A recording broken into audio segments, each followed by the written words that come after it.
প্রথমেই কবিতা উৎসব এডি ক্রিয়েশনের সকল দর্শক বন্ধুদের শুভেচ্ছা, ভালোবাসা, প্রীতি, নমস্কার ও সালাম জানিয়ে আরম্ভ করছি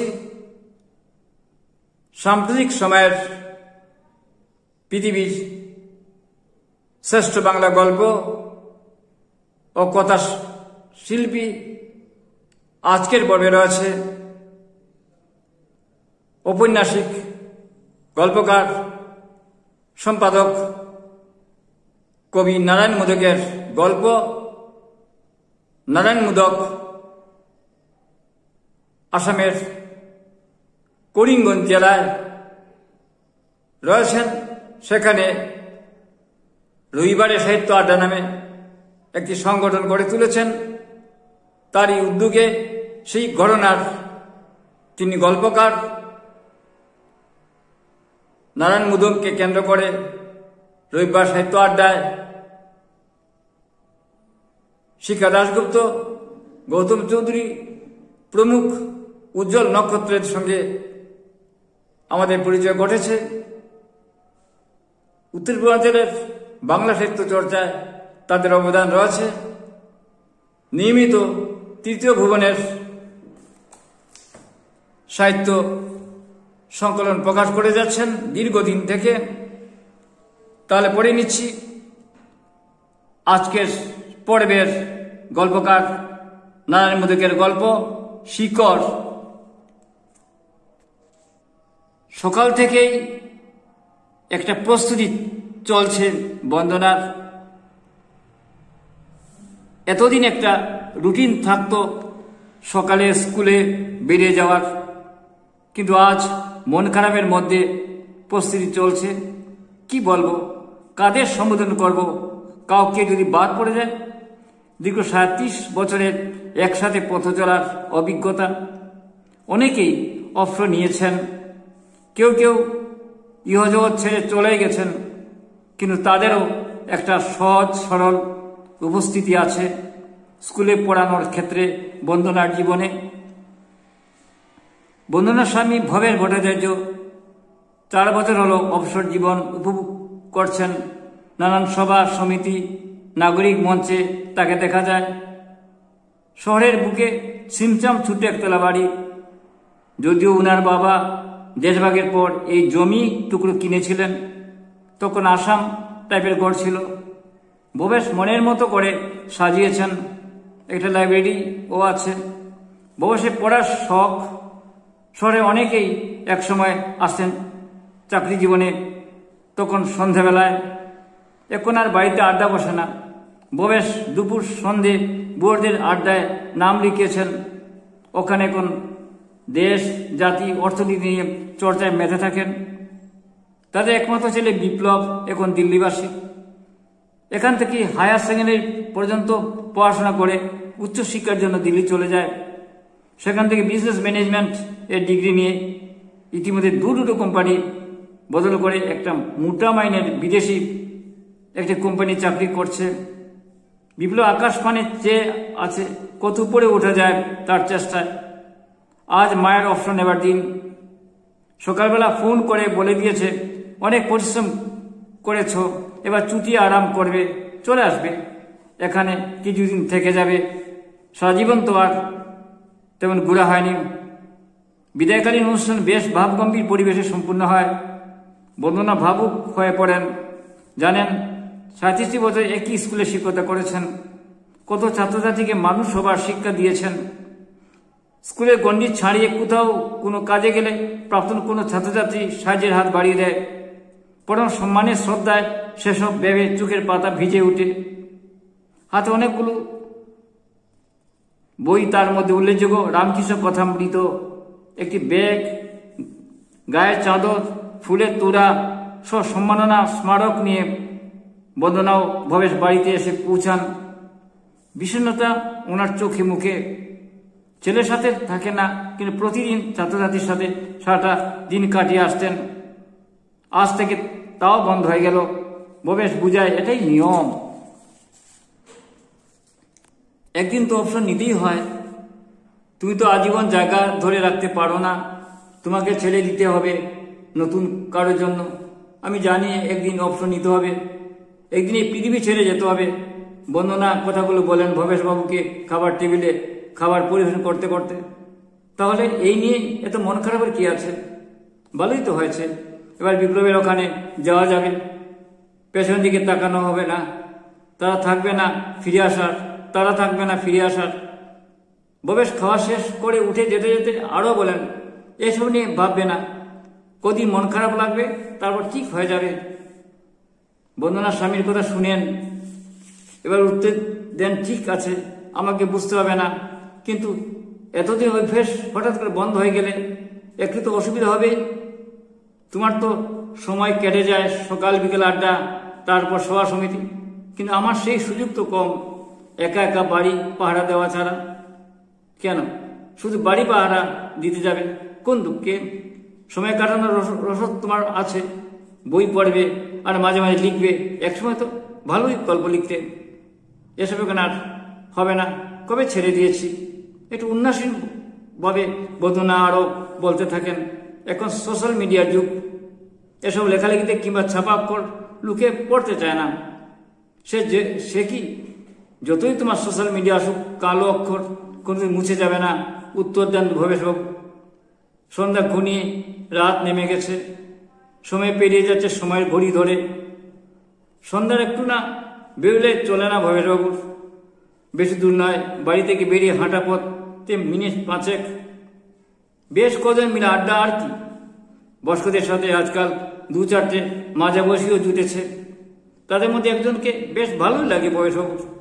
মাস্টারি করে কোন গ্রামের দিকে হাই স্কুলে সরে আসার তেমন ইচ্ছে নেই, সেও চেষ্টা করে না। বলে সবাই শহরে চলে আসলে কি করে, সবাই শহরে চলে কি করে? তাছাড়া পয়সা খরচ করতে যাব কোন দুঃখে, যেখানে আছি ভালোই আছি। বয়সবাবুকে কাকু বলে সম্বোধন করে। আজ বয়সবাবুকে ঘরে ঢুকতে দেখে শ্যামল বলে, কি কাকু, আজ তো কাকিমা মনির চাকরির শেষ দিন, আজ আপনার আসা ঠিক হয়নি। কেন ঠিক হয়নি? ও তো রোজ এই সময়ে একা একা থাকে। তবে আজ নয় কেন? না কাকু, অন্য দিনের তুলনায় আজকে দিনটি তো অন্যরকম, ওনার তো মন খারাপ লাগতে পারে। তাই বললাম আর কি, ঠিক ধরেছ, যাকে মাঝে মাঝে তোমার কাকিকেও সঙ্গে করে বেরুবো। শ্যামল আরও বলল, আমারও তো সময় কেটে যায়, কিন্তু অবসরে মেয়েদের সময় কাটতে চায় না। আর যদি সংসারে অন্য কেউ না থাকে তবে তো আর মুশকিল। বয়সবাবুর এবার একটু চিন্তা হয়, ঠিকই তো বন্দনা একা একা গড়ে যদি ছেলেটা কাছে থাকতো, ওর বিয়েটা দিলেন, নাতি নাতনি নিয়ে বেশ ভালোই চলে যেত সময়। তা অত হবার নয়। আজ আর মন বসছে না আড্ডায়। বন্ধুদের জন্য চিন্তা হয়, অন্যদিন হতো না, আজ হচ্ছে। শ্যামলের কথায় যেন উস্কে দিয়েছে। এমন সময় বিভাস গুরকাস্ত এসে ঘরে ঢুকে সামনে শ্যামলকে ডেকে বলেন, এই নাও হে ছোকরা, তোমরা কাকিমার কবিতা দুটো, বলে বুক প্যাকেট থেকে লেখা কাগজ এগিয়ে দেন শ্যামলের দিকে। বিভাস এবার ভবেশকে ডেকে বলেন, আজ থেকে তো যারা হাত পা, কি বলো? ভবেশ উত্তর দেন, সে আর বলতে, কিন্তু দাদা একেবারে কর্মহীন জীবন কাটানো খুবই মুশকিল ওদের জন্য, আমাদের তবু চলে যায়। সে কি, বদনাম তো ভালো গল্প লিখত, হঠাৎ ছেড়ে দিল কেন? এবার বলো, আবার ফিরে আসতে জীবনের অক্সিজেন পাবে। শ্যামল কথা শুনে বলে, কাকু কাকিমাকে বলুন একটা গল্প লিখে দিতে, আমাদের পুজোর স্মরণিকা ছাপবো। বয়সবাবু উঠতে উঠতে বলেন, আজ উঠছি ভাই, দেখি তোমার কাকিমাকে বলে। তুমি জানো না, দেশভাগের 50 বছরের একটি স্মরণিকায়ও ও প্রথম পুরস্কার পেয়েছিল শরণার্থীদের দুর্বিষহ জীবন কাহিনী লিখে। কাকু, আমি না হয় কাল একবার আপনাদের বাড়ি যাব, কাকিমাকে বলবে। কাকু, আমি না হয় কাল একবার আপনাদের বাড়ি যাব, কাকিমাকে বলবে। তাহলে তো ভালোই হয়, তুমি এসো সন্ধ্যের দিকে। সামলের জুড়াজুড়িতে বন্দনা একটা গল্প লিখে দিলেন। পুজো স্মরণিকে বেরুলো। বন্দনা আবার যেন একটা কাজ পেয়ে গেছে। ভাবতে থাকেন, লিখেন, অবসর সময় বেশ ভালোই কেটে যাচ্ছে। এরই মধ্যে একদিন রাত্রে খাবার টেবিলে বসেছেন, ভবেশকে বন্দনা খাবার দিচ্ছেন। এমন সময় বিপ্লবের ফোন মায়ের মোবাইলে। কি করছে মা? এই তো তোর বাবাকে খাবার দিচ্ছি। তুই কি করছিস? তুই রাতের খাওয়া হয়ে গেছে? না, আমি কলকাতায় এসেছি, তোমাকে একটা খবর দেওয়ার আছে। বিপ্লব কোনো বনিটা না করেই সোজাসুজি মাকে বলে, আমি আগামী সপ্তাহে বিয়ে করছি। তুমি বাবাকে নিয়ে কাল পরশু চলে আসো কলকাতা। আমি তোমাদের অপেক্ষায় আছি। তোমরা আসলেই সব হবে, বাকি কথাও সব হবে। কি বলছিস? কিছু বুঝতে পারছি না। কাকে বিয়ে করছিস? কোথাকার মেয়ে? কিছু তো জানি না। ভবেশ বন্দনার কথা শুনছেন, অপারের ছেলের কথা শুনতে পারছেন না। তবে বিয়ের কথা শুনতেই বলেন, সে কি আমাদের কিছু জানালো না? একেবারে পাকাপাকি করেই খবরটা দিল। বন্দনা বলেন, তুই তো বাবার সাথে কথা বল। বিপ্লব বলেন, দাও বাবাকে। বন্দনা মোবাইলে এগিয়ে দেন ভবেশের দিকে। ভবেশ ফোনটা নিয়েই একটা রাগত সুরে বলেন, আমাদের আগে বলাটা তোমার উচিত বলে মনে হলো না? সব কিছু ঠিকঠাক করে জানাচ্ছ। বাবা, তুমি আমাকে ভুল বুঝবে না। আমরা একসাথে একই কোম্পানিতে কাজ করি। আমরা সব কিছু আগেই জানতাম, কিন্তু হঠাৎ করে এমন পরিস্থিতি উপস্থিত হয়েছে যে খুব তাড়াতাড়ি সিদ্ধান্ত নিতে হয়েছে। বেলার বাবা অসুস্থ, দিল্লি গিয়ে আমাদের নিয়ে এসেছেন। বয়সকে কোনো কথা বলার সুযোগ না দিয়ে বিপ্লব বলতে থাকে, তোমরা কালই চলে আসো। এবার ভবেশ বলেন, ঠিক আছে, তোমার কথা তো বললে, এবার আমরা দেখি কতটুকু কি করতে পারি।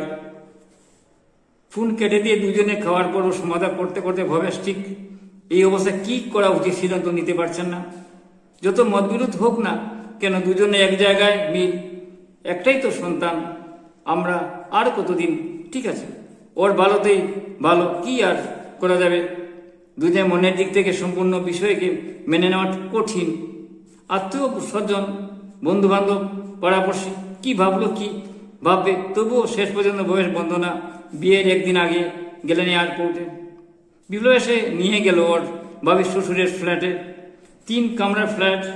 বিপ্লবের ভাবি বউ বেলা, ওর ছোট ভাই এবং শ্বশুর নরেশবাবু, ওনার স্ত্রী সীমা। ভবেশ ও বন্দনা আদর যত্নের কোনো খামতি হলো না, ভালোই খাতির যত্ন হলো। রাত্রে বেলা খাওয়া দাওয়া গল্প গুজবের পর পাশের ফ্ল্যাটে ওদের শোয়ার ব্যবস্থা হলো। বেশ কয়েকজন আত্মীয় স্বজন এসেছেন বিয়ে উপলক্ষে, তাই জায়গায় একটু অভাব, তারই ব্যবস্থা। পাশের ফ্ল্যাটে ভদ্রলোক একাই থাকেন। কয়েক মাস হয়তো স্ত্রী গত হয়েছেন, ছেলে বউকে নিয়ে অন্য ফ্ল্যাটে থাকে। কথায় কথায় পরিচয় হলো ভবেশের সাথে। এই বড়াকের লোক, নাম সুধীর চক্রবর্তী। এখানকার সব পাট চুটিয়ে ছেলের ওখানে গিয়েছেন, পেনশন পান। ছেলের কাছে এটিএম থাকে, ওসব খরচপাতি এনে দেয়। মা থাকতে ঘন ঘন আসতো, এখন তেমন আসে না, অফিসের কাজে ব্যস্ত থাকে। ওষুধপত্র এনে দেয় মাস কাবাড়ি বাজারের সাথে। শশীর বলেছিলেন, ভবেশ বাবুকে ভুল করেছি না শুদ্ধ করেছি এখন বুঝতে পারিনি। স্ত্রী থাকতে এখানে সেখানে গিয়ে কথা বলে সময় কাটতো, এখন বড় একা অসহায় লাগে।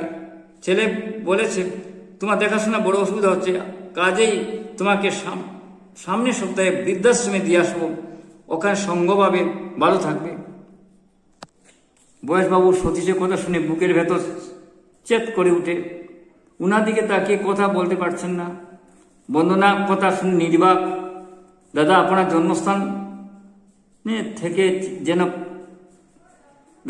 জন্মস্থানে থেকে যেতে পারতেন, ওখানে কেউ নেই। সতীশ বলেন, আছে আছে, সবই আছে, কিন্তু একটি সন্তান, ওর কথা ভেবে সব ছেড়ে চলে আসা। রাতে বসে ভালো ঘুম হলো না। বিয়েটা ভালোভাবে সমাধা হলো। রেজিস্ট্রি ম্যারেজ রেজিস্টার সন্ধ্যায় এসে কাগজে দস্তখত দিয়ে ছেলে মেয়ে দুটোকে বৈধ স্বামী স্ত্রী স্বীকৃতি দিয়ে গেলেন। হোটেল থেকে ডিনার প্যাকেট আসলো, সবাই মজা করে ফুর্তি করে খেলো। বিপ্লব শ্বশুর বাড়ির দিকে যারা এসেছিলেন তারা রাত্রেই চলে গেল। থাকার মধ্যে বিপ্লবের বন্ধু হামিদ দিল্লির থেকে এসেছে। ওখানে লোক, ওর মা বাবা বড়াকেই থাকে, ও হোটেলে আছে। বিপ্লবদের সাথে দিল্লি ফিরবে। ফেরার দিন একসাথে সবাই এয়ারপোর্টে যাবে। দিল্লির প্ল্যান বেলা 2:20, দিল্লির প্ল্যান বেলা 2:20 আর ভবেশ বন্দনার 1:30। আগের দিন রাত্রে বিপ্লব মা বাবাকে বলল, তোমরা ওখানে একা একা থাকবে আর আমি এত দূর, তার চেয়ে এখানে চলে আসো। ভবেশ বলেন, এতদিনকার বন্ধন ছেড়ে আসা বড় কঠিন রে। কেন কঠিন হবে বাবা? ওখানে কি আছে? আমি নরেশবাবুর ফ্ল্যাটে কথা বলে রেখেছি, উনি বৃদ্ধাশ্রমে চলে যাবেন, উনার ছেলে সেটা ছেড়ে দেবে। বন্ধুরা ছেলের দিকে তাকিয়ে দেখেন কত সহজে সিদ্ধান্ত নিতে পারে। ওদের শেকড়ের কথা একেবারেও মনে পড়ে না। তিনি বলেন, এসব কথা এখন থাক, তুই বউ নিয়ে যাবি ওখানে, একটা পার্টি দিতে হবে। আমাদের আত্মীয় স্বজন, পাড়াপড়শি, বন্ধু বান্ধব, তোর বাবার, আমার সহকর্মী সবাই চেয়ে আছেন। সে কি, এইভাবে তোমরা আমার বিয়ের কথা সবাইকে জানিয়ে দিয়েছ? এসব আড়ম্বরের কি দরকার? তা তো করতেই হবে বাবা, সমাজ বলে একটা কথা আছে। আমি তো তোমার বিয়ে ধুমধামে করে দিতে চেয়েছিলাম, এটা ফালতু খরচের কি দরকার? যাক, সে কথা দেখা যাবে। এখন কাজের কথা বলি। তোমরা কবে আসছো? সে মত আমি ওদের ফ্ল্যাটটা রেডি করব। বললাম তো, ওসব কথা এখন থাক, তুমি বাড়ি আসো, তারপর চিন্তা করা যাবে। বয়সের কথায় বিপ্লব ক্ষুণ্ণ হয়।